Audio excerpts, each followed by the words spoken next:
Hello, everyone, and welcome again to the Rotten Horror Picture Show, the horror movie podcast. Or I should have said, how do you say hello in Italian? Buongiorno. Buongiorno. Buongiorno. Yeah, there you go. Perfect pronunciation. This is the Rotten Horror Picture Show, the horror movie podcast, where we talk about movies off of the Rotten Tomatoes 200 Best Horror Movies of All Time list. My name is Clay, and with me, as always, is Amanda. How are you doing, Amanda? I'm pretty good. How are you? I'm good. We're heading to Italy today. Yes, we are. I wasn't just casually looking for a new greeting to start the show. Every episode, we're going to say hello in a different language from now on. And then after that, we're going to cover Cabaret. So, yeah.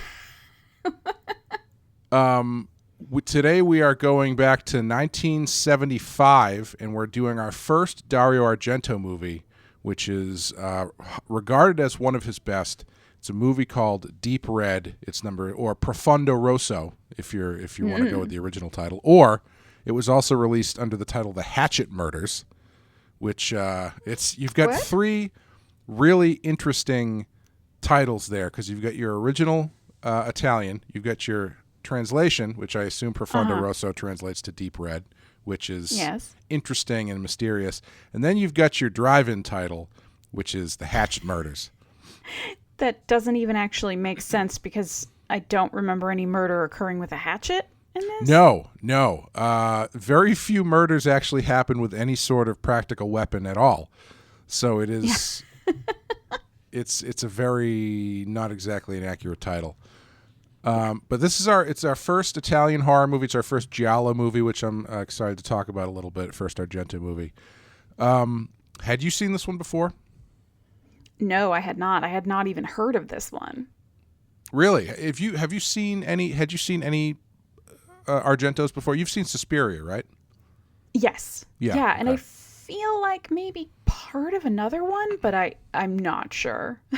Yeah. His movies very much have that sort of that like fever dream quality to them. Yes, which is definitely something we're going to get into.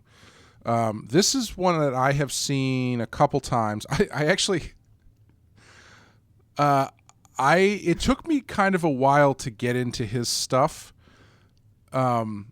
because I loved Suspiria, but I didn't think it made a lick of sense. And so it kind of put me off of that a little bit.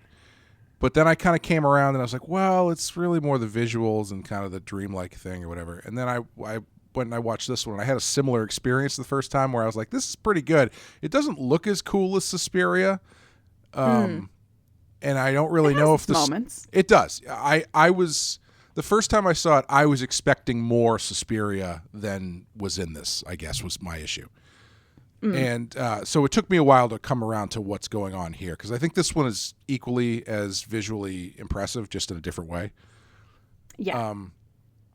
But yeah, I own this on Blu-ray, but it's extremely frustrating, because the Blu-ray I own, I bought without realizing that it's a Region 2 Blu-ray, so I can't actually play it. Oh. Yeah, the company that put it out, Arrow Video, did like this really awesome sale, and I got four awesome Blu-rays for like $40. I got Bride of Reanimator, Deep Red, Black Sabbath, and another Giallo movie I'm going to kind of talk about in a minute, probably called Blood and Black Lace. And two of the four of them work on my DVD player. The other two are outside my region, so I have to wait and get a multi-region player to watch them someday. That is a tragedy. It is. But then I also found out, as I was going through the basement, I know this is very interesting, I found an old set of... Do you remember at Best Buy in the glory days of DVD, you could get like one of those sets for like $10. It had like 75 horror movies on it, and they were all shitty transfers of stuff that was like public domain and whatnot, and X, Y, and Z. Yep. I found one in my basement, and I was looking at the titles, and I was like, what the hell is this movie, The Hatchet Murders? And I put that on, and it's like, it starts off and it says The Hatchet Murders, but it's the Deep Red music, and I was like, oh my God, I can't believe they just lifted the Deep Red music. Turns out Hatchet Murders is Deep Red. So Wow. I have a pristine Blu-ray copy that I can't watch and a shitty DVD transfer that I do not want to watch. So nice. One day I'll have the correct version of Deep Red. But anyway, that's a long way to go. We're going to take a quick break, play the trailer for you, and then we're going to talk about Deep Red.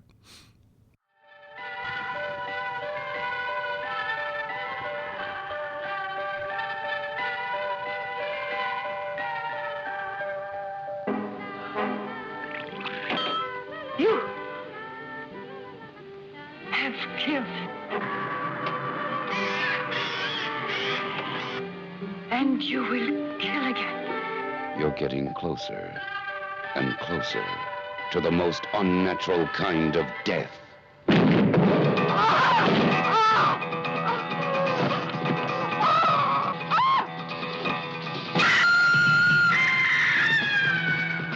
Beyond shock. What was that? Beyond horror into total terror. Murder runs wild. Blood runs cold. Deep red. The conjecture is that an act of bloodshed was once committed in that house.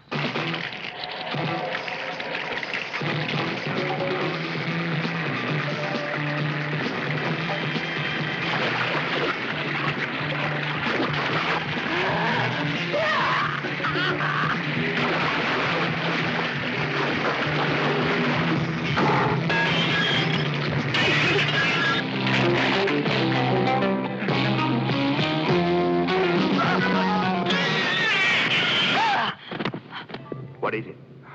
Didn't you hear that? No, what was it? I don't know.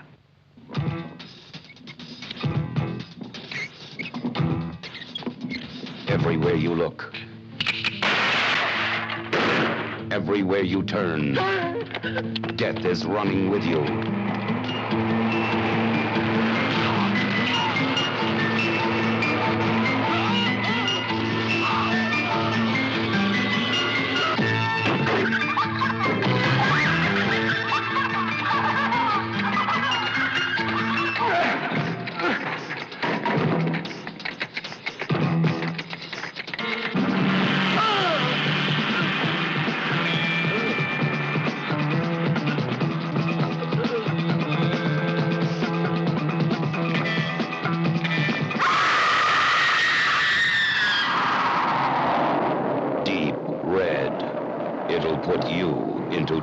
Shock. Okay, Deep Red from 1975, number 73 on our list with a 96% Rotten Tomatoes rating. Directed by Dario Argento. I know, it's pretty universally praised. Directed by Dario Argento, written by Dario Argento and Bernardino Zapponi, and starring David Hemmings, Daria Nicolodi, who just recently passed away, actually, unfortunately, Gabrielle Lavia, Clara Calamai, if I'm probably murdering that, and just a soupçon of casual 70s misogyny. just a taste. Just a taste. Amanda, what happens in Deep Red? Yes. A psychic medium is brutally murdered, and musician Marcus Daly feels a need to solve the case since he was the one who discovered the body. Working with him is reporter Gianna Brezzi, who hopes for a big scoop by solving the case. When one of Marcus's own friends ends up murdered at the hands of the same killer, the resourceful pair realize they must work fast to uncover the murderer's identity, or they might serve as the maniac's next victims. That's a little misleading, but okay. Yeah, it leans into some things that don't really come into play much in the movie, but yeah. We'll get there. Yeah. Well, Clay, some things you will find in this movie include a 20-minute lecture on class struggle. Good length. A 20-minute lecture on gender inequality. Excellently. Equal length. Chucky's hot Italian cousin. Yeah. Excuse me. The hottest tap water in Italy. Yeah, they need to get their water heaters under control there, I think, because clearly it is dangerous. Yeah, some people got real hurt by that water. Some truly excellent music, genuinely. Mm-hmm. And of course, the once and always questionable parenting. And it features a lot in this movie. This is another one where I feel like the alternate title, drive-in title, could have been questionable parenting, because it's pretty it's pretty high up there on the questionable parenting list. Yeah, we really do at some point need to put together a questionable parenting ranking. I don't know if that's really possible, because all of them have it. We would literally have to go back and go through. I mean, I guess we probably could, because we have that like tier ranking thing. So we might be able to do that at some point, and just from memory, go on the questionable parenting ranking. That would probably be pretty fun, actually. Yeah. Yeah.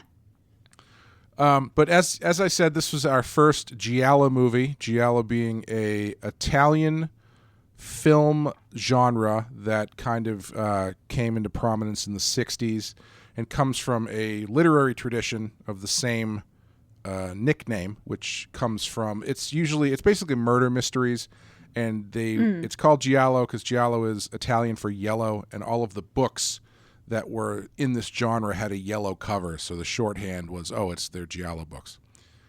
Oh. And it's pretty interesting because it's a cool word, and it's like a cool name for a genre, and then to find out that it just means yellow, it's kind of like, oh, okay, well.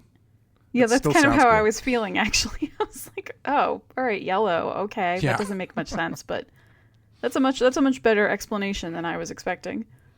Yeah, and it's the films tend to be they are kind of like Hitchcock movies jacked up a little bit for the 60s and 70s, and they're generally characterized as gruesome murder mystery thrillers that combine the suspense elements of detective fiction with scenes of shocking horror, featuring excessive bloodletting, stylish camera work, and often jarring musical arrangements. The plots usually involve a mysterious black-gloved psychopathic killer who stalks and butchers a series of beautiful women. While most gialli involve a human killer, some also feature a supernatural element. And it can be divided into the male-focused gialli, which usually sees a male outsider witness a murder and become the target of the killer, become the target of the killer when he attempts to solve the crime, and female gialli, which features a female protagonist who is embroiled in a more sexual and psychological story, typically focusing on her sexuality, psyche, and fragile mental state. Because what other story are you going to tell about a woman? Am I right? I mean, I guess that's all there is to us. Yeah, I went through that was not an agreeing yes. I went through a Giallo binge a couple years ago when I was working on Poser, the comic series I was doing that was very influenced by this stuff. Mm-hmm. And man, these movies get weird and they get misogynistic big time. Yeah, I can't say given the time period and the general genre trappings, I can't say I'm particularly surprised to hear that. Yeah, it can be a lot of like slapping women around and repressing women, and it's not great. The thing that turns me off weirdly, no, I guess it makes sense, but the thing that turns me off about these movies is that Argento's movies in particular are very graphically violent. Mm-hmm. And since most of the time it's like a first person point of view of killing more often than not a woman, like very brutally, it's kind of hard to like not feel icky about that, because it seems like overkill. But in this one, it's interesting because, like, I'm watching it and I had that in the back of my head, and it's like, well, I mean, that dude who gets killed equally brutally than anybody else who gets killed in the movie. So I don't know, but it's when the trend seems to be gloved killer, full frame slicing women's throats and stuff. It seems to kind of just seem like a trend. But Argento comes from he was very influenced by Mario Bava, who is a great Italian horror filmmaker who I assume we're going to probably get at some point, because if none of his stuff is on the list, I'm definitely going to put some on there for our wild cards. He did a movie called Blood in Black Lace, which is a great giallo from the 60s, and his style, his color style, is a direct influence on Argento. In Suspiria, definitely. Bava actually helped work on Inferno, which is the movie after that, so they're definitely connected, and he pulls a lot from Bava. Bava was amazing. Mario Bava did Bay of Blood, which we were talking about on the Friday the 13th podcast as being very influential towards Friday the 13th. Argento also he pops up in interesting places. He was a writer on Once Upon a Time in the West, the Sergio Leone movie, which is one of the best Westerns, if not the best Italian Western ever made. He's famous for doing Giallo movies. He's done supernatural stuff too that have a lot of Giallo influence in them. I think for most people, if you hear the genre Giallo, you're gonna think Dario Argento. So doing this movie, which is a very good example of what his Giallo movies are like, I'm excited to talk about it. So that was me talking for a very long time. Hey, it's good you were, because this kind of horror movie subgenre is not. It's a big blind spot for me. So Sure. I appreciate some of the background and all the context. Well, with that in mind, what did you think of Deep Red? I ended up really liking it, despite my initial, misgivings, I guess I will say. So there's that first, when the movie first starts, there's that first scene where you pretty much just see, you're the camera's almost like floor level, and you see the Christmas tree and some furniture in a room. You hear the creepy kid singing music. You see some shadows struggling, and then there's a bloody knife and a kid's legs from the knees down. That scene got me, that little moment at the very beginning got me immediately, and I was like, ooh, okay, this is interesting. I'm excited to see this. I was a little confused by the rest of the movie. Paranatural conference in the theater. Yeah. I was still kind of interested, but I was a little thrown. I didn't really know what this was going to turn into. And then we got 20 minutes of two dudes drinking at a fountain, and I was like, okay, this movie is losing me. But then it picked back up. It definitely, I think once I figured out kind of the tone and the tempo and the sort of I got more into the style of it, I was more able to appreciate it as it went on. But it was a tough first 20 minutes for me. Yeah. For me with Argento, you really kind of he managed to find a way to elevate past the murder mystery thing by making his movies very visually interesting and very dreamlike, because the tough thing with these sorts of movies is if you're playing it straight, it all hangs on how satisfying the whodunit part of the story is. And in this movie, I don't even know if it really matters at all. You know, like they give you an answer to everything, but I'm not. When you've got David Hemmings going into this abandoned mansion and using like a shard of glass to chip away at the wall so he can find a children's drawing underneath, I'm not interested in that because it's like cluing me in on who the murderer might be. It's just like a really visually engaging, arresting sequence. And when you get to the end, when they finally explain everything, this is the first time where I thought back, why did any of this happen? And it's like you go back and it's like the only reason it happens, the only reason this woman starts killing people is because she went to a conference and a psychic realized she was a psychopath. Yeah. And so she has to kill the psychic in order to make sure the psychic doesn't tell anybody. And then it just all snowballs from there. And it's just such a whacked out idea that really doesn't have any bearing on anything other than like the flimsiest of through lines to get you through this story. And it's his movies I enjoy a lot more once I free myself from trying to figure out whether or not the plot makes sense. Absolutely. I think that is kind of the key to this. I'm sort of flipping back really quick through my little notebook that I keep all of my notes about our movies in, which we're gonna do a Kickstarter for and publish, and we're gonna pull in a lot of money for both of our notes. I think.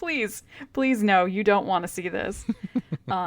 It's a lot of me writing like what the fuck, and then crossing a bunch of shit out, and then just scribbling jokes to myself that I think are funny and are objectively not funny. Well, that's basically James Joyce, isn't it? Oh no, he thought he was funny. Oh, okay. You got to have that confidence, that swagger to pull it off. That's the only way it works. Mm-hmm.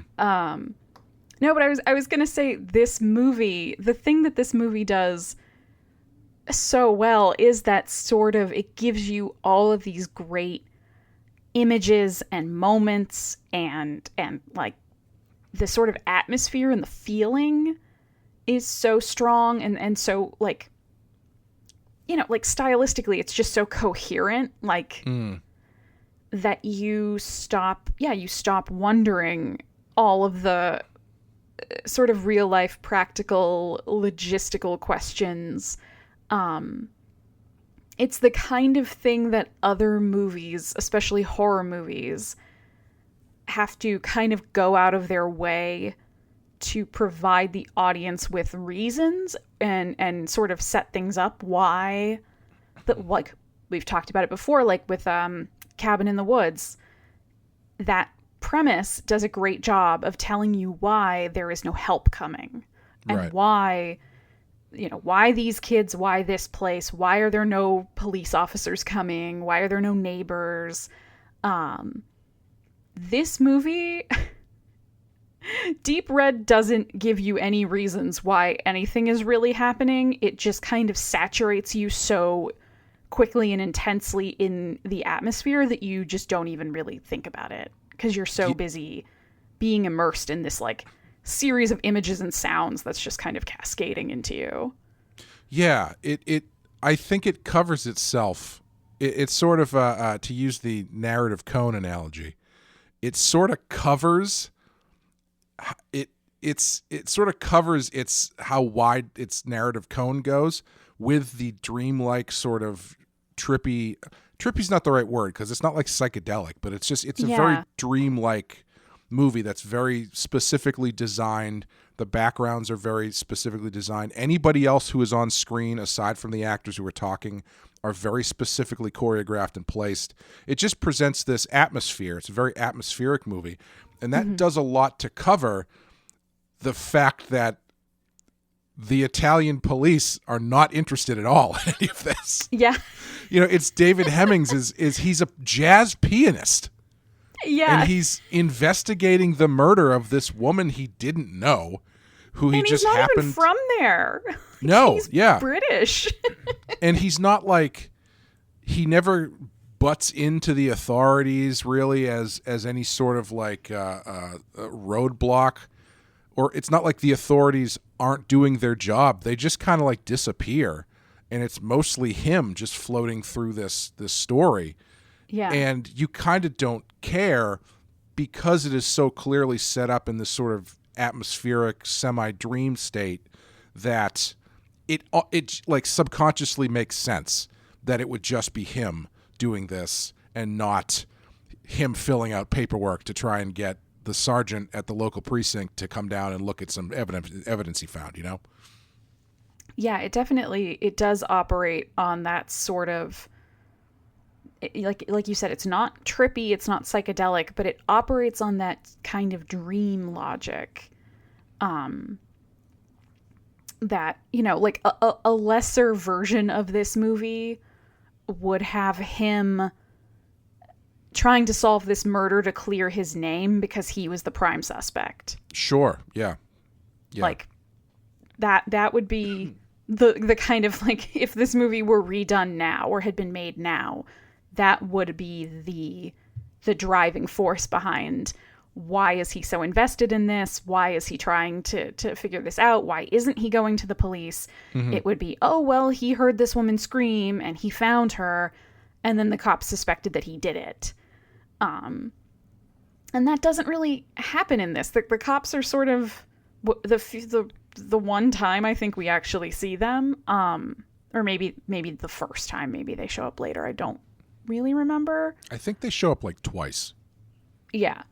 But the first time we see them, one of them brings in a thermos full of like espresso and is like pouring them little tiny cups of coffee while they're like standing in this crime scene where this woman's dead body is like right over there. Right. And they're just sort of sharing some coffee with him and asking him like, so wait, oh, you live upstairs? Oh, okay. And then the journalist woman, Gianna, comes in, mm-hmm. and it's all very friendly and hanging out with some. In one of the best character introductions I can think of recent memory, where she just kind of breezes in and goes, "Hi, everybody." Yeah, hi, hey. It just starts taking pictures. Yeah, it's so interesting because there's no real reason the main character, Marcus, should be following any of this up. He's not connected to this woman. It's just like out of sheer curiosity and the fact that once he starts poking his nose around, the killer starts coming after him. Right. But even there, like, it's like, just don't poke your nose in it and you'll be fine. There's nothing driving him to figure this out other than the fact that nobody else is doing it, I guess. Yeah. Like, he could have just, because there's that great scene pretty early on when he's in his apartment and he's at his piano and he's composing, I think. And the point of view of the camera keeps going back and forth between kind of sitting with him at his piano and then following the killer as the killer like cuts across the roof and then comes mm-hmm. down into the building and starts coming into his apartment. And first of all, I love that scene because I think it builds the suspense really well. Mm. And it's kind of relatable because it's that thing that I think everyone has done at some point in their life, whether it was like the first time you were left home alone as a kid, or you've moved into a new apartment, or like you just watched a really scary movie or something, and you feel like somebody's watching you, or you feel like somebody's in the house with you, but you're trying to convince yourself that you're being ridiculous. So you keep kind of stopping what you're doing and maybe acting like you're going to go look around, and then you sit back down, and then you pick up something like, well, I'll just hold this like heavy object next to me in case I need a weapon. Well, no, now mm-hmm. I'm being silly. And then he sees the shadow moving across the floor in the other part of his apartment, and the phone rings, and it's like, I don't know. It's a great scene with a really great kind of close call climax to it, which I think is really well done. Yeah, and I think what tops it off too is I think most people might end that scene kind of like if you want to compare it to the scene in Scream where the ghost face comes at Sydney at her house, and she kind of has the close call, and then doesn't really come in contact with Ghostface, and then it's diffused because Dewey shows up, and that's sort of the end of it. I feel like most of the times you would have this sort of thing where he reacts, he shuts the door, and whatever causes the killer to scurry away. What happens here is he shuts the door, and then the killer talks to him through the door. Yeah. And it is so creepy. Yeah, and you know I'm a sucker for creepy voices, and this one's a really good one. And I forget exactly what they say, but it's something like, I'm going to kill you soon enough or something like that. It's really surprisingly effective. Yeah, a lot of like traditional horror elements in this movie are surprisingly effective, especially when you consider sort of like the color palette and the settings for a lot of these different moments where it's like, you know, oftentimes we're in very bright apartments. We're in these like kind of like groovy 70s style, like they look a little like kishy and silly to us now. And everything's very brightly lit, and yet these moments are still like genuinely off-putting and like disturbing. It's really impressively done. Yeah, and I really enjoy the use of space in this because it's so stark, where you've got these shots of David Hemmings in this just completely abandoned like intersection. You just get this big wide shot, and when they go down to the street where he's hanging out with his buddy and they're drinking, they're in front of like this giant statue, but there's like a big expanse behind them with no people around. Yeah. Or the big house that he goes into, it's just very big and very empty and very just open. And he uses that to pretty good effect to amp up the kind of just open air tension, and it really adds to the dreamlike nature of it because you've got these big spaces with very few people in them, so it feels extra weird. There's a lot of stuff in this which isn't like overtly scary or overtly what's the word I'm looking for?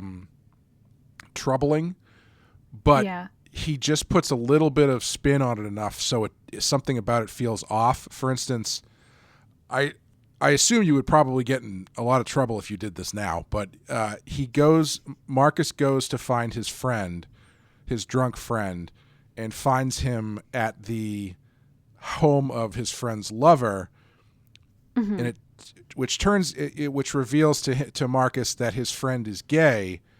When his lover answers the door, his lover being a man, however, it's a man being played by a woman with a man's voice dubbed over it. So she's like a very kind of androgynous looking like model type with a fake mustache on and like men's clothing and a man's voice, but there's just something like uncanny valley enough for you to recognize that there's this, it's not a one-to-one here. This isn't a man. You know, it's just, yeah.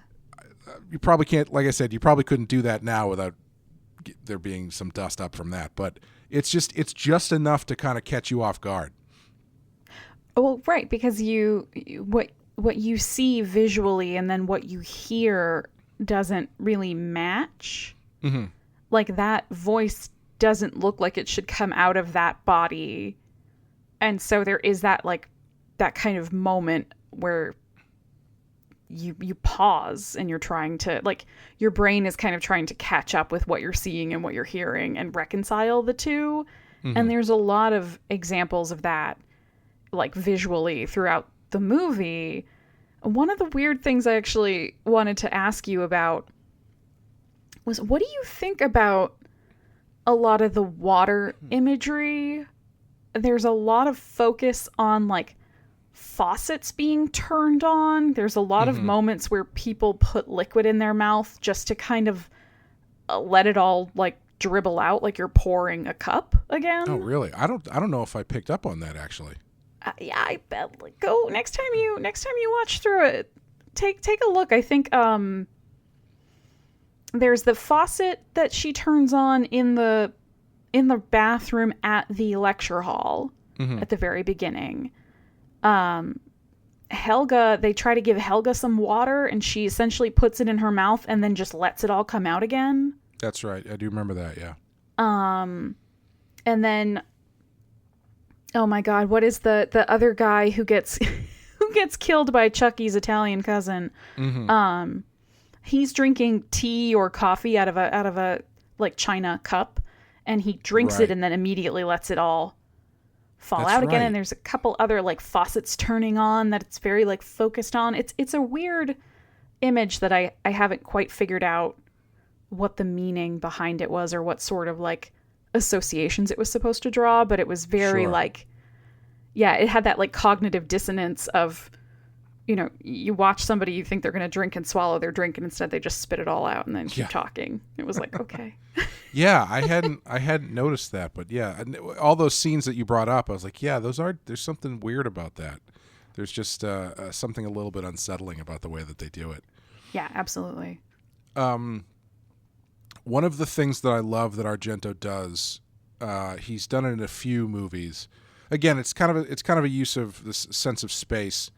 Is this sort of like discovery threshold moment, where in this one I would say it's when Marcus chips the drywall off the wall to reveal this big disturbing children's drawing on the wall, where it's basically going into a situation or a space that you think you have an understanding of, and then having it open up into something you weren't expecting, like in Inferno, which was the 2 movies after this, after Suspiria. It was the movie he did after Suspiria. Mm-hmm. There's this great scene towards the beginning where this woman goes into this building and opens, and there's a puddle on the floor of the basement of the building, and she drops a key into it by accident, and so she has to go get the key. But when she goes into the puddle actually reveals itself to be she's standing on the ceiling of another floor of the building. So she has to swim down into another part of the building to get this key.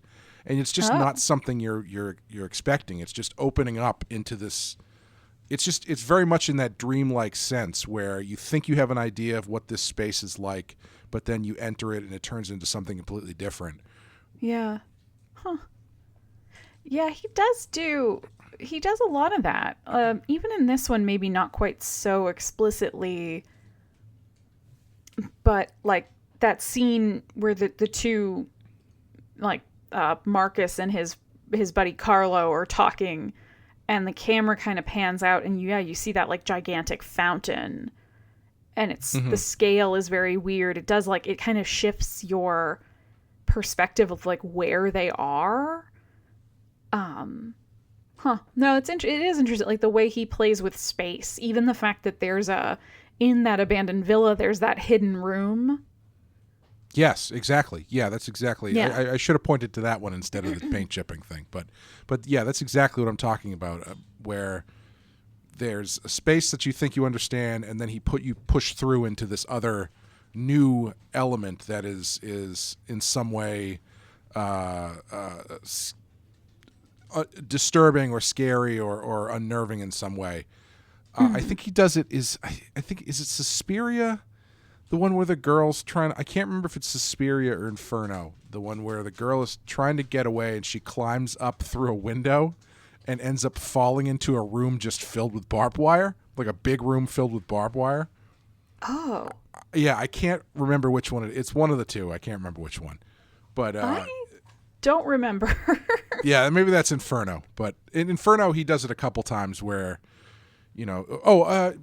obviously, Suspiria has the thing with the flowers on the wall, where she discovers like this this door that opens up into the witch area where the witches hang out.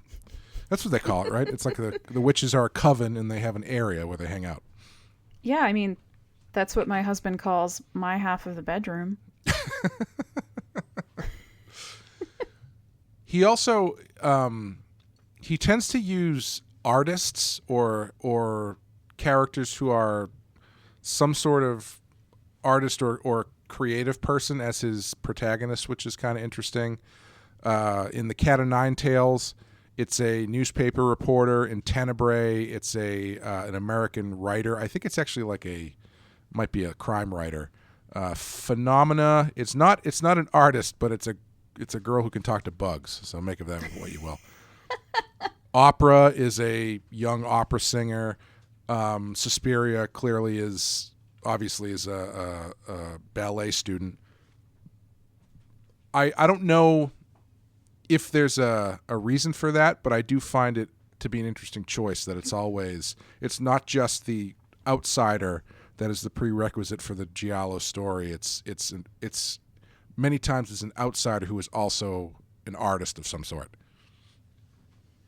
Yeah, that is interesting, especially where with the sort of murder mystery crime thrillers that are a huge part of the genre, typically those kinds of stories focus on like law enforcement or maybe a newspaper writer, like a crime writer. I could see that too, but having it be, a pianist or an opera singer or a ballet dancer is definitely quite a break from the sort of stereotypical, the like almost noir-ish detective fiction elements that are in some of these films. Yeah. And it's so fascinating that he chooses a jazz pianist to be the main character of this one. Because it's just like, it's not... I don't know if it's supposed to just lend a different texture to the story or something, giving you an excuse to have scenes where your character's playing the piano or is involved talking about music or something or talking about art. But it certainly doesn't give them a reason to want to be involved in the mystery. I can tell you that much. Yeah. I'm sure there's some very artistic reason why having a jazz pianist is actually the perfect and only protagonist for this movie, because the film itself is like a jazz piece with these free associations coming. I'm sure there's some crazy, somebody wrote a thesis on that. Argento is also famous, I think I said earlier, for the graphicness of the killings in his movies. Suspiria is generally regarded as being a movie that's somehow both grotesque and beautiful at the same time. Like he turned murder into an art piece, like the Joker wanted to do in the first Batman movie. I feel like how do you feel about the murders in this movie? Because I feel like they're definitely not beautiful, but they are definitely unique and interesting. Yeah, I would call them striking. Yeah. They're very, at different moments, they're very strong images. They're images that will, stick with you. They're unusual. Nobody just gets stabbed or, just gets shot. Everybody who dies in this movie, it's pretty elaborate around what happens to them, whether it's, an extended scene of them getting their mouth jammed into various corners of furniture in the room, and kind of the symbolism behind that is whatever you want it to be.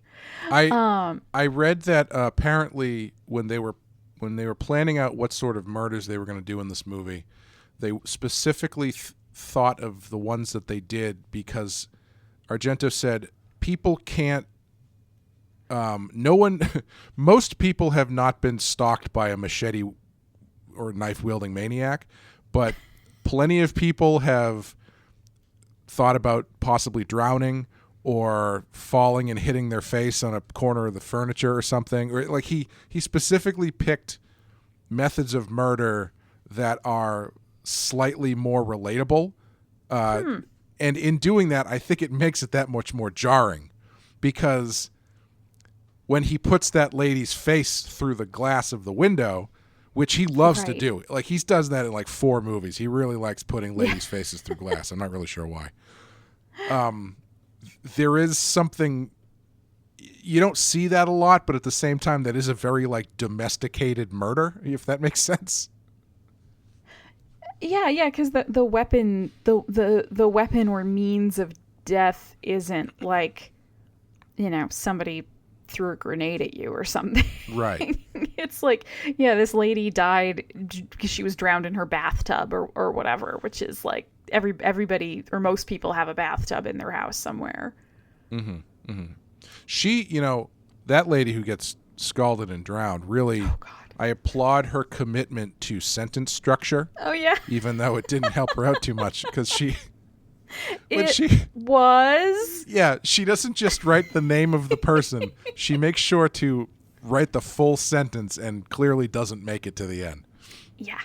Yeah, she makes it 5 letters in and then expires. Yeah. It's funny because even 40 years on, I do still find the violence in this movie fairly shocking, and it's not as, maybe it's because I don't watch this movie as much as I've watched some other things, but like I find the methods of murder more disturbing in this than I do in like a Friday the 13th movie or something like that, and I'm not sure what it is about it that makes it play that way. I wonder if part of it is the length. Like, each individual murder in this movie at least it feels when you're watching it, like it takes a bit of time. Right. Like nobody really like the quickest death is the murderer herself when she dies. Right. Like, right. There's a bit of a struggle between her and Marcus, but when she dies, it's actually it's gruesome, but it's pretty efficient in terms of like how long it takes. But most of the other people, like, they go through a pretty brutal beating before they actually die. And I wonder if that's part of what makes it feel a little tougher to watch, because you do have to sit with it longer. It's not just like, Michael Myers walks up and stabs you in the chest and then you fall over and die or whatever, Yeah, I think that's why the way that these movies kill women bothers me more than some other movies, because like in a Friday the 13th movie, yeah, they're going to scream and they're going to get a knife in the face or whatever, but it's over fairly quick. But in these ones, yeah, they tend to be more drawn out, and there tends to be more of a exploitation angle to the way that they're killed. The first big murder in Suspiria, where she gets like knocked around and then like stabbed a bunch of times, and then they like zoom in so you can actually see him stabbing her in the heart, and then she gets thrown through the thing and like hung by the neck. It's a lot, Yeah. It feels like maybe he's enjoying this a bit too much. Well, yeah, but even. Oh, sorry. Well, I was just going to say, but even so, like the guy in this one, his buddy who gets killed distracted by the creepy doll, which I don't really know how that makes any sense in this movie, but it's creepy, so whatever. He just gets his teeth, specifically his teeth, repeatedly bashed on the edge of like a coffee table. And it's just like, it's not like once or twice. It's like a cup. It's like 3 or 4 times where you just they really let you sit in it for a while. Yeah. And isn't it, if I remember correctly, isn't it often from the point of view of the killer? Almost always, yes. Yeah. So not only are you sitting in it for a while, but you've been put in the position of the perpetrator. So it's like you're watching this extended gruesome scene, and you're also being made to feel complicit, like you're the one doing it it's like from your point of view. So I think those two things kind of work together to heighten that feeling of like revulsion and being like, oh, why is this bothering me so much? Even with this like cheesy 70s makeup blood that's like, looks like, fire engine red paint. Like, it still bothers you. I think you could make an argument that that's a more, I don't know if responsible is the word to use, but it's not throwing away the concept of murder as being something that's just like a quick adrenaline boost and then you're on to the next thing. They're actually like making you sit in it and kind of deal with it. So you're still kind of conscious of how brutal what you're watching actually is, and it's not just, oh, isn't it fun that she was in a sleeping bag and got whacked against a tree. Right. Yeah, there's no like, oh, that was a great gag. You know, like you don't have that feeling in this movie. It's never like, you know, like Jason's funnest kills. Yes, yeah. So speaking of the creepy doll, but before we get off the killing, talk about extended kills. Poor Carlo, man. He gets killed on a level that I can only compare to like, do you remember, I don't know how well you remember the Naked Gun. Oh God, very, very little. Well, so the way the bad guy gets killed in the Naked Gun is he gets like shot and then he falls off a cliff. He falls off like a balcony and lands in the street, and then a marching band walks over him. You know, it's like this like over and over and over again. And poor Carlo just basically gets the same treatment where he gets clipped by a car with a hook that grabs him and drags him around, and then the car takes a corner which swings him into like the curb or the light post, which bashes him in the head. And then he ends up under the wheels of a car and gets run over by like a fire truck or something, and like right over the head. Yeah. And he doesn't even turn out to be the killer. Yeah. Yeah, and it's like it's not quick. Again, it's another one where it's like you follow him stumbling out into the street, and then he gets caught by the car, and then he's pulled for like a few blocks. Like, it's not like they just catch him, pull him around the corner, and bash his head in. It's like, no, he goes for a while. It's pretty rough. Yeah, and I have to imagine the reason they do that is to preserve the fact that he's not the actual killer. Like they send him out like he's the killer and kind of lull you into this idea that the story is over, then to set you up for the final bit with the mother at the end. Because otherwise that's just a lot. Yeah. But even, I mean, we can get into this later, but because I do want to talk about, well, yeah, let's go back to what you were going to bring up, and then I will ask more about Carlo and the red herring that is Carlo later on.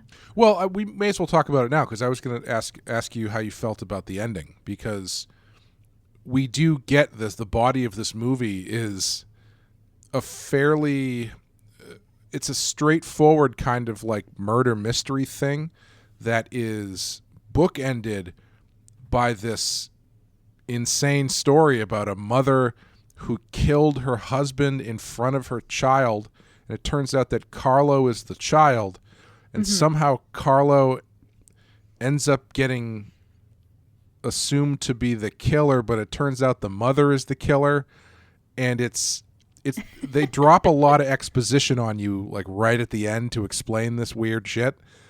And it's a very strange bookend to a movie that is fairly straightforward. Yeah, I mean, so I actually, it is a very strange bookend, but I like it.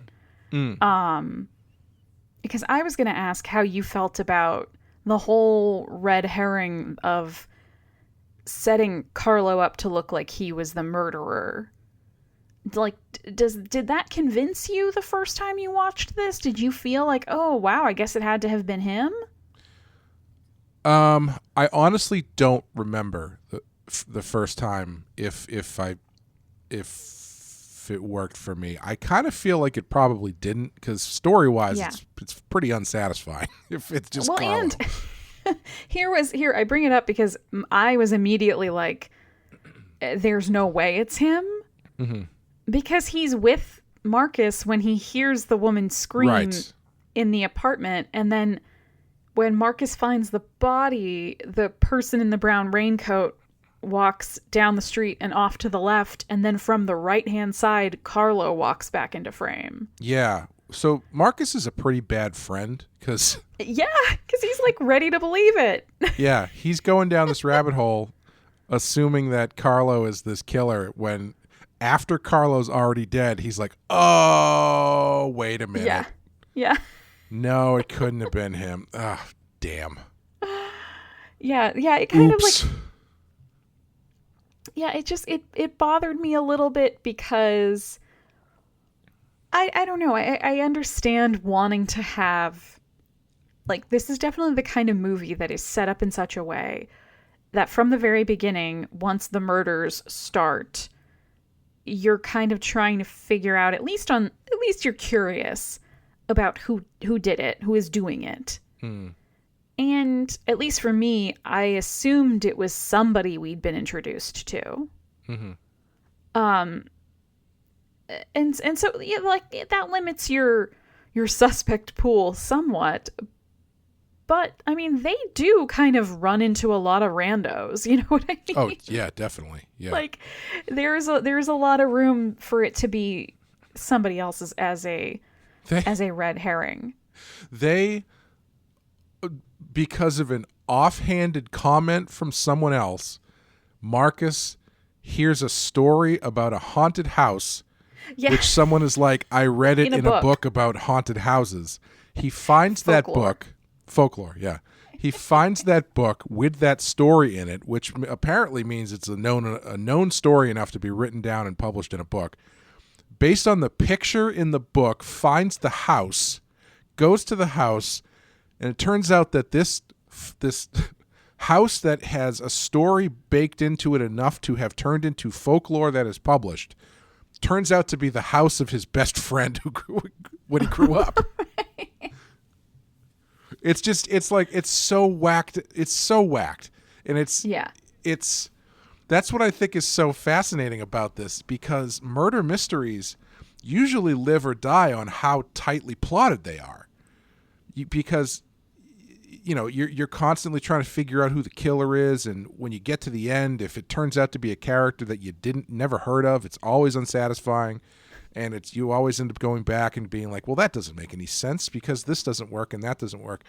Whereas this one is just so weird, and there's the catalyst for everything is weird. Like I said, it's a psychic who happens to pick up the fact that someone in the audience is a killer or a psychopath. Sorry, go ahead. Oh, I was just saying, it's just from the psychic kicking the whole thing off to him stumbling across this house based on a folklore that he read in a book, to the ending where the mother explains everything. It's just the tightness of the mystery is completely inconsequential. It is, but at the same time, possibly my favorite thing about this movie is that, so, we watched it and we chatted about it a little bit as we watched it, and that was my first time watching it. And then, of course, once it was over, I went back and I rewatched the scene where he goes into the psychic's apartment. Mm-hmm. Yep. And the whole thing is predicated on when he walks down the hall, he thinks he sees a painting, but he realizes at the very end, towards the very end of the movie, that he did not see a painting, he saw a reflection. Which is great. That's a really great bit. It's so great because she is there. Yes, yeah. Like, you go back, and if you spot that, if you're like eagle-eyed enough to spot that at the beginning, then the whole mystery aspect of the movie doesn't matter to you because you've already seen who it was. Mm-hmm. And so, but at the same time, though, it's if it's your first time seeing it, it's so quick that even if you do register that it's a person's face, I don't necessarily know you put together that it's Carlo's mother. Because it's. I mean, you probably wouldn't, because it is a reflection, and it's fast, and you haven't met her yet, so you don't have a face to kind of match it to. But I still love that even if you see it and you do manage when you first meet Carlo's mother and you go, oh my God, that's her. She was in the apartment. Like, this movie is almost like, good for you that you saw that, but you still need to see all this other stuff. Right, yeah. Like, the whodunit aspect of it doesn't really matter. It's more of the, like, these weird visual vignettes that you're getting that are the point rather than catching the killer. Right. Which is nice because it. First of all, I think the reflection bit is another example of putting something in there that is just off enough that you kind of like subconsciously register it as unsettling. Because like even if you don't necessarily pick up that there's someone in there, I think it's enough where it's like, well, that's a face, and your brain is registering something. Oh yeah. Because even when they go back and when they show that it's a woman's face there, it's very creepy. And yeah, and there are all those creepy faces in the actual paintings on that hallway. Right. So her face is out of place, but not completely unexpected. So your eye is even more so. Your eyes are gonna maybe gloss over her and assume that she's just another weird piece of surrealist art. Right. But I find it a little bit refreshing to see this kind of approach to a murder mystery, just because like I also kind of think that the downfall of a murder mystery is one where you're too concerned with the plot, if that makes sense. Like if you spend the whole time, if the story spends the whole time trying to construct this textbook of movement and action, it can get kind of tedious.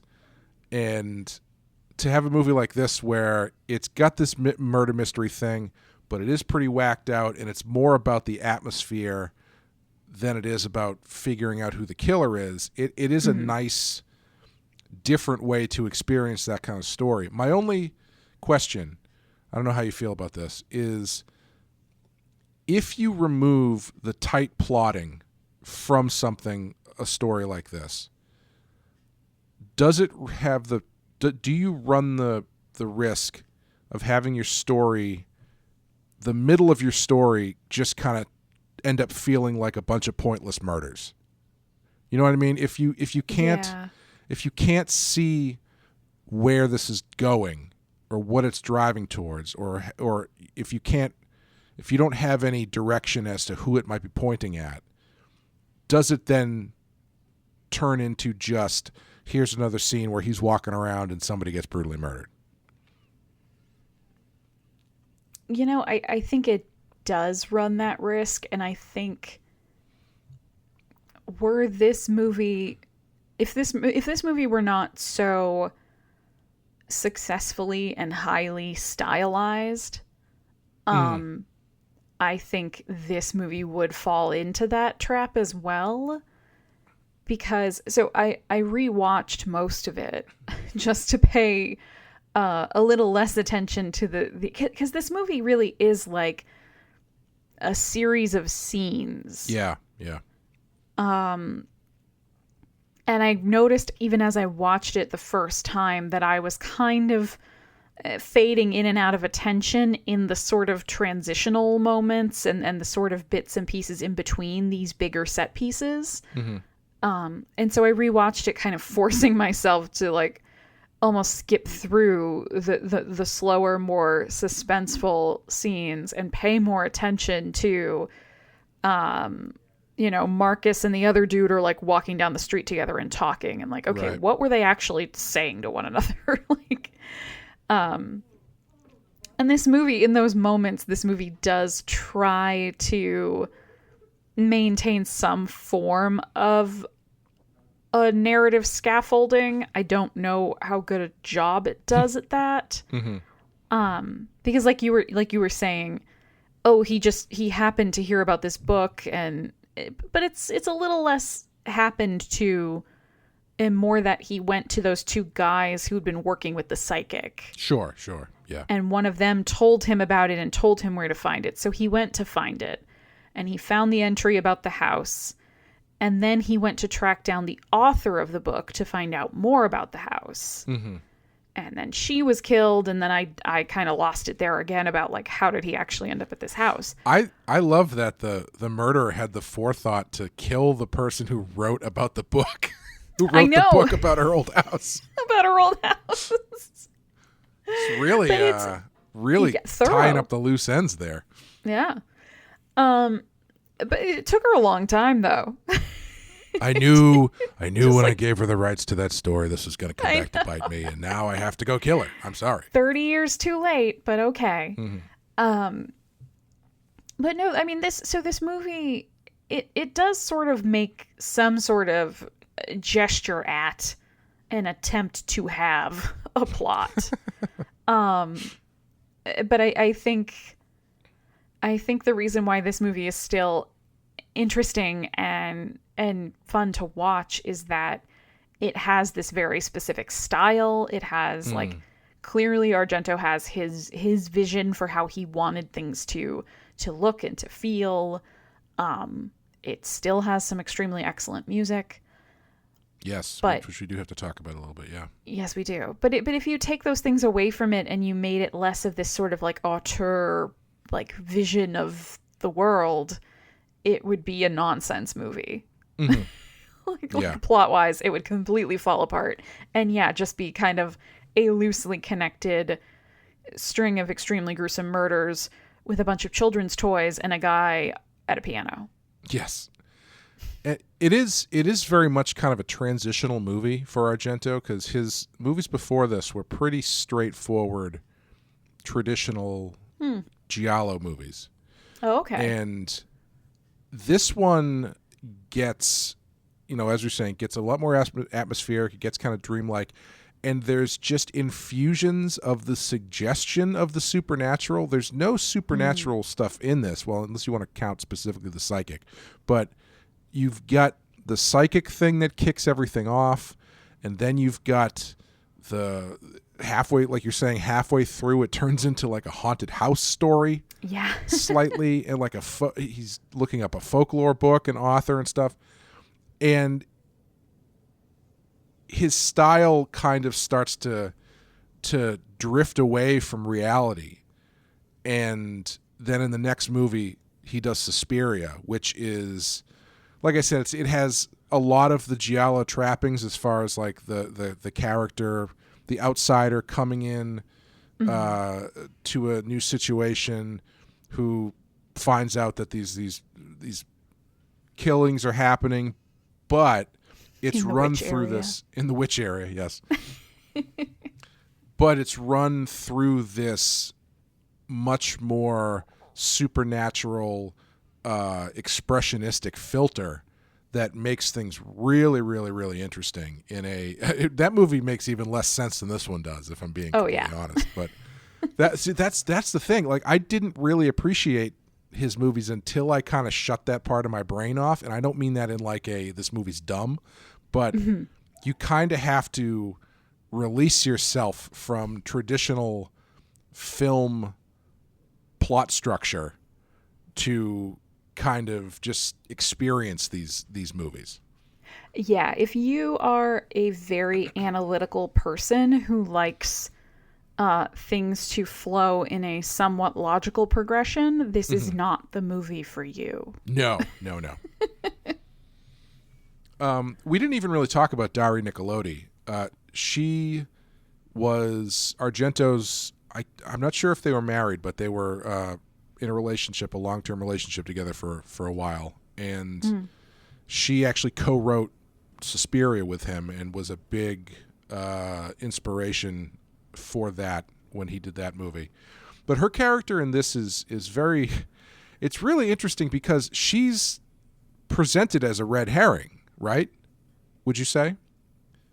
Yeah, I would say so. Because the main reason I say that is because when he finds that room in the house, someone knocks him out and sets the house on fire.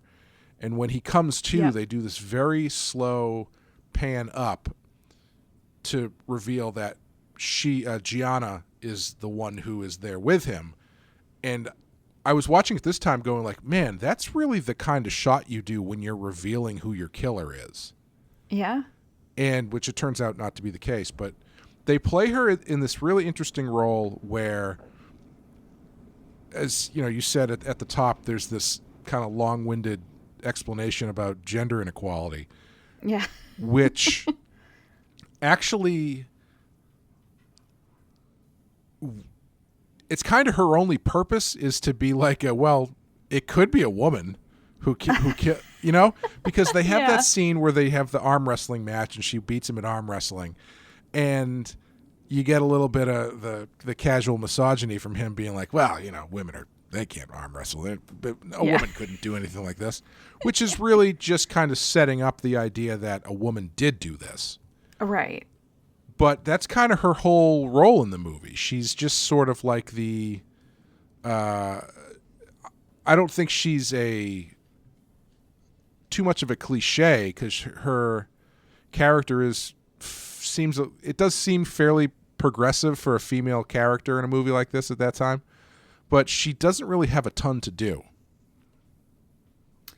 Yeah, she is a little like kind of his girl Friday-ish. Yes, yeah. Or she falls into that. It's interesting because in the first half of the movie, when she appears, she's very much the one who's like, I'm going to figure out who did this. Mm-hmm. Like, I am sticking with this. This is an amazing story. I'm going to be the one to bust it wide open. I'm going to do this. I don't need you. It feels like it's going to be like a two-hander. Like it's going to be the two of them investigating things, and then she kind of drops away.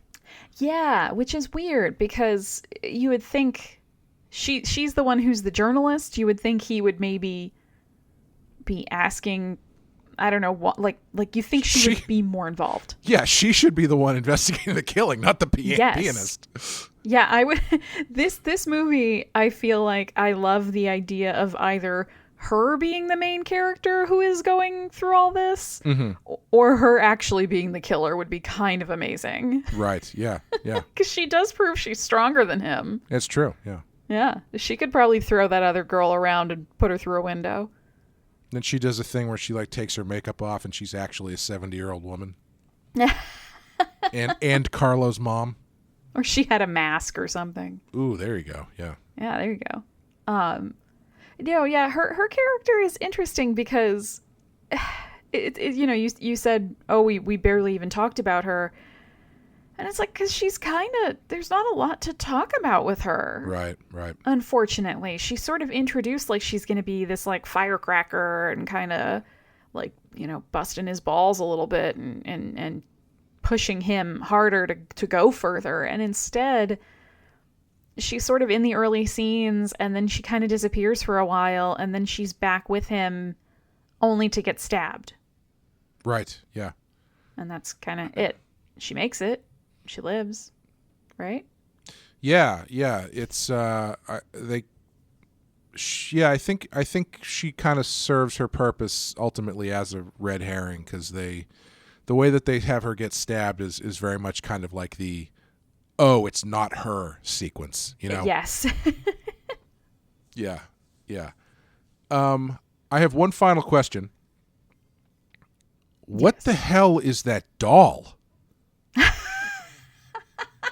Like, you want to talk about stuff that is like nightmare fuel or dreamlike that doesn't really have any basis in reality. Like, where does it come from? What was the point of it? Other than like just a creepy image. I mean, I don't have a problem with it. I think it's one of like the defining images of the movie. But it's just like, what? Why? Yeah, I was to answer your first questions of where does it come from? I think the answer is hell. Yeah, I guess. What is the point of it? And that is to haunt your dreams for the rest of your natural life. Like, was Carlo's mom? Was Carlo's mom rolling up to that dude's house being like, "Oh, this is gonna be so good. I brought the doll with me. I guess wind it up. This is gonna be amazing. I'm gonna do the doll thing. It's gonna freak him out, and then I'm gonna bash his face on the table." Yeah, probably. I wonder if you go by. I wonder if that doll is anywhere else in the movie. because I wasn't thinking to look for it, but I wonder if it's like in the background at her house, or maybe is it in the flashback sequences at the beginning? I don't even. Maybe it's in there. It wouldn't surprise me if it was, but it doesn't stand out in my memory. Well, and there are a couple weird scenes where it's just like music and the camera lingering on like children's toys. Yes. Do you remember those moments? It's just like kind of the camera drifting over a series of 70s children's paraphernalia. Yeah, I don't know. That's a good question, though. That would be really freaky if it was just like tucked away in a corner in her apartment when Marcus goes to visit her. Yeah. Either way, it's very, very lasting image, and it is. I've seen this movie 2 or 3 times, and it still freaks me out every time that thing comes, like, clomping out of the closet or wherever the hell it came from. Oh yeah, it's freaky as hell, and it's like the lead up to it is another one of those kind of long, slow, suspense building moments where he knows the guy that it's going to come after. What is his name? It's another G name. Everybody's name starts with a G. But like it's that building of the suspense, and he sort of picked up this knife that's on his desk and he's sipping his tea. It's another one of the like, I'm going to drink my tea and then let it spill down the front of my shirt moments. And then he stands there in the far corner of the room, and the camera keeps switching between his point of view looking across the room at the closed door, and then the point of view like a couple feet up from the floor that like will be the doll's point of view when it gets through the door. And then that thing just bangs, like the door just bangs open on its own, and that thing just comes charging at him. Yeah. Very effective. It's extremely effective. That one will stick with me.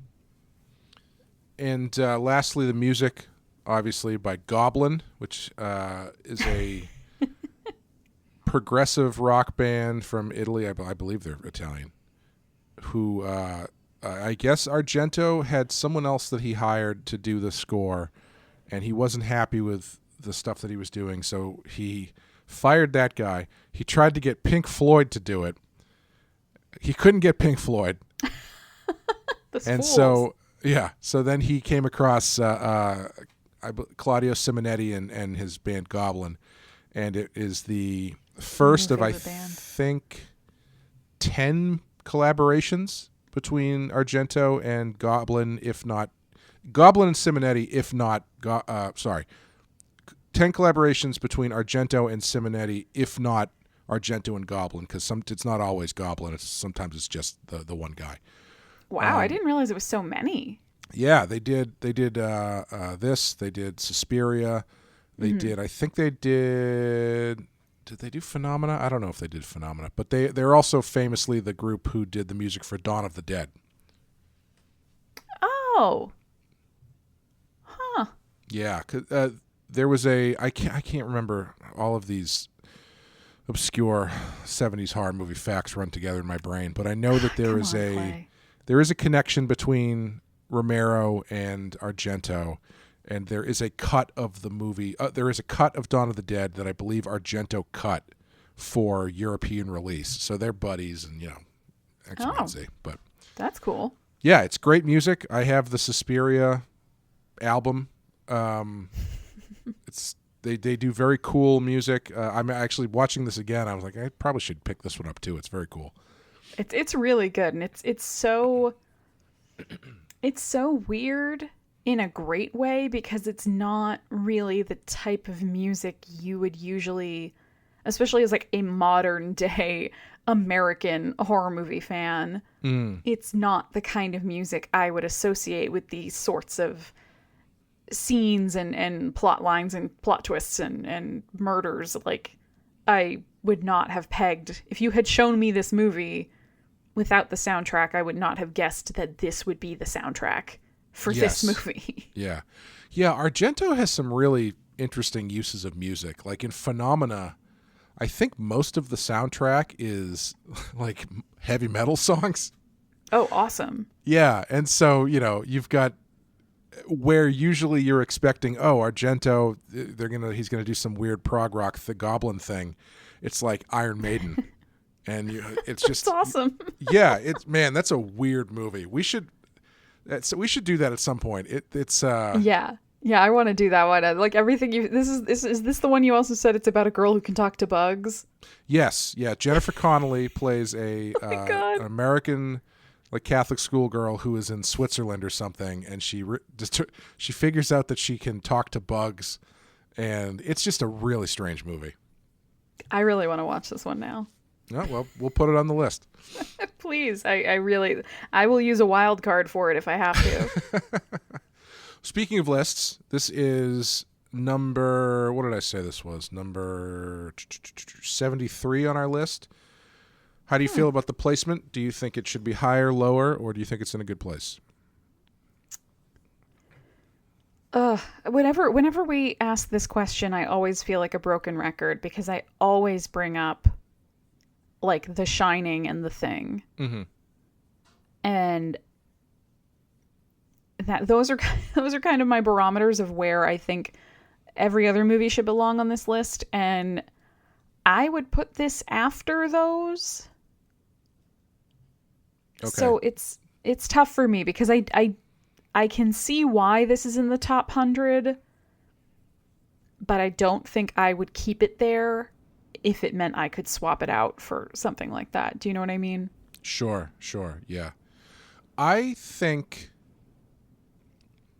this probably deserves to be somewhere just past the 100 mark on the other, so like lower.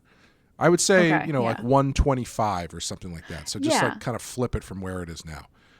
I was thinking I'd be comfortable with this around 130. So yeah, because I do think it's an important movie, and I don't think it's Suspiria is number 65. I'm more comfortable with that being at 65 than I am with this being at 75. Yeah. So I'm happy it's on the list. I think it probably could be a little bit lower, but it's not too bad position wise. No, I don't. I'm not like mad at it for where it's at. I'm more just whenever I draw those sort of comparisons, I have to think about it in those terms, and yeah. That's what makes me want to move it less so than I think it doesn't deserve its spot, and more that I think there are other things I would just put ahead of it. I think it's going to do it. Do you have any final thoughts? No, but I mean, I guess I would just say this movie is weird as hell, and I really enjoyed it. Yeah, this is this is not one, I don't know how you feel about this, but this isn't one that I would necessarily recommend to everybody. No. I feel like you can recommend, we haven't even talked about this. We haven't watched Suspiria, but we've been talking about it a lot. I feel like you could probably recommend Suspiria to most people just because Suspiria is such its own thing that it's sort of it's gonna do its own work. Whereas this is too much of something that's relatable for someone who's not expecting weirdness to enjoy it, if that makes sense. Yeah, like it's too close to almost being a normal genre movie. Yeah, exactly. I don't know who I would recommend this to. Like I'm just thinking through like friends and loved ones in my head, and I can't really come up with anybody I'd be like, ooh, so and so would enjoy this. I know there are other people out there who of course would, but it's not a crowd pleaser, I don't think. Yeah. One of the more interesting things about horror movies, and I feel like this is fairly unique as far as film genres go, you kind of have to do a bit of like a family tree of stuff that people like before you can recommend them something. You know what I mean? So it's like, well, you're looking for a horror movie. Okay, great. What do you like? Well, I like this. And in your head, you're going, okay, so no Argento movies. That's probably going to be too much. Not this stuff, not this stuff. Oh, what about this one? So it's, whereas like, if someone's really into dramas, you can kind of throw a drama at them and they'll probably be fine, or comedies or whatever. But you really have to kind of dial in someone's tastes with a lot of horror movies before you can really recommend something. Yeah, definitely. It's not just like, I like Westerns. Right. It's like, okay, then I got you. Horses, deserts, guys shooting guns. Here you go. Yeah, because I mean, I've been in the situation where one or more people are like, oh man, I love horror movies. Let's watch a horror movie. And then I pick one and they're like, not this. You know? Yeah. Like, hard pass. Yeah. Which, it's going to happen. Oh, yeah, totally. Because I think part of it is that horror is such a diverse genre. Like, you have everything from something like this to something like Scream to a movie like Saw. Like, you're just... the variation is pretty wide. Whereas, like, most rom-coms have pretty standard, like, tropes and themes that they're going to deal with. Right. Yeah, that's part of the fun, though. Get to Absolutely. Jump around and sample a bunch of different stuff. Speaking of sampling different things, I've hit the randomizer button again. Beep, boop, boop, beep, beep, beep, boop, beep, boop. Next time, we'll be jumping way up the list and doing number 18, Ooh. Hereditary. Yeah. Which that'll be a fun one to do. That'll be a fun one. Yes. I know Wes is a big fan of that one, so I might throw it at him and see if he wants to join us. But yeah, I'm looking forward to talking about that. I'll happily fight with Wes over Hereditary. Yeah, I will ring the bell and then step into the shadows and let you two go at it if you want. No, I'm sure it'll be very civil. Oh yeah. But that's going to do it. Thank you guys for listening. If you like what you hear, if you want to give us a rating or review on iTunes, or tell your friends who are also into horror movie podcasts. But we don't want to be the horror movie podcast where someone's like, recommend me a podcast, and then you do ours and they're like, not that one. Yeah. So the Dario Argento of horror movie podcasts. Honestly, if that's what I would be fine with that title, actually, now that you put it that way. But it's going to be our subtitle from now on. Yeah, I'm sure there are probably other shows that already use that. But thank you guys again. Thank you, Amanda, for joining me. Thank you, Clay. And we will see you next time. Bye, everybody.